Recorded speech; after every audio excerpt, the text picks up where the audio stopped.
Australia is an exceptional country to settle down, ranked by the United Nations as the second best country in the world for its quality of life in 2015. Australia unceasingly attracts international skilled workers to migrate. As a permanent resident, you can stay in Australia permanently. You may travel outside Australia after you arrive. However, you must meet certain residency obligation to maintain your status as permanent resident.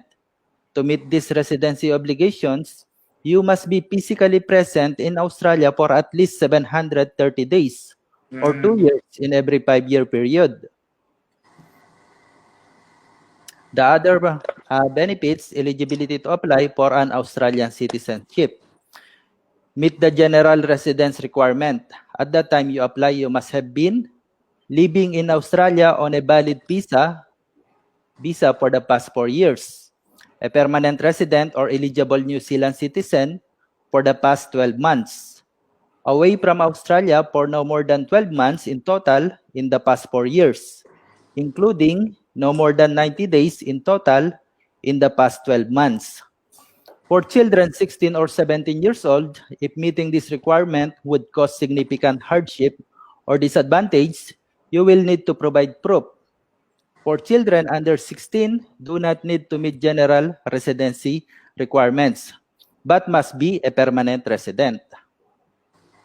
Work, study, or do business without restriction. As a permanent resident, you have full work rights. Once on PR status, you may choose any occupation that you are interested in, and you are allowed to work with no restriction.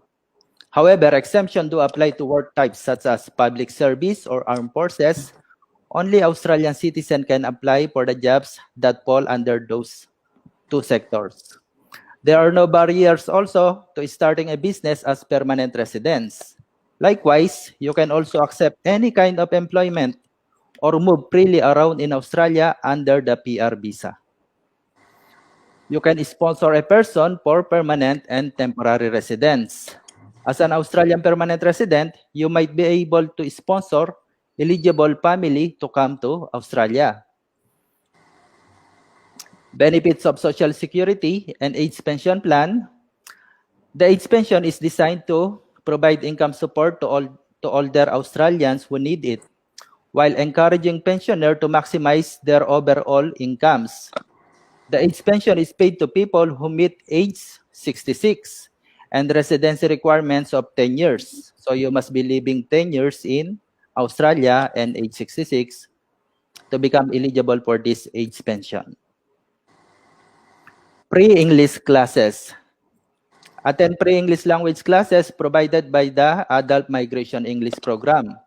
The Adult Migration English Program provides 510 hours of pre-English classes to new migrants entering Australia. Access also to student loans. The Higher Education Support Act 2003 dictates that Australian citizen and permanent resident visa holders are given the privilege of receiving assistance financially on their study through the Higher Education Loans programs. This is helpful for you if ever faced by financial crisis while you are studying. Have pre-education for children up to secondary.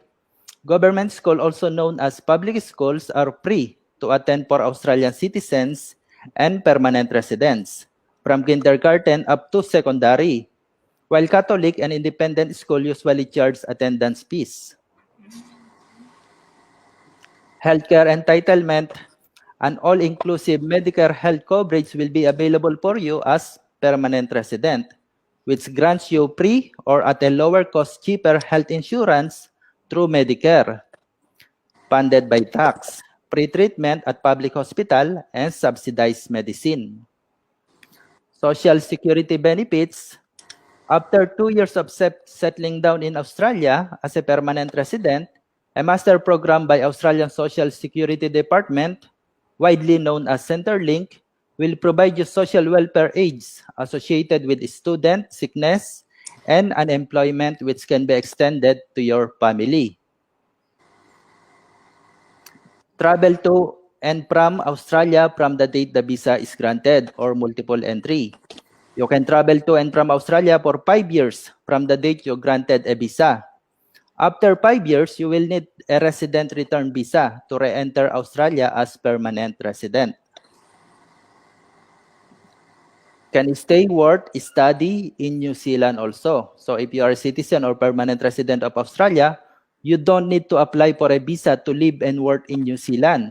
You can be granted a visa on arrival at the border.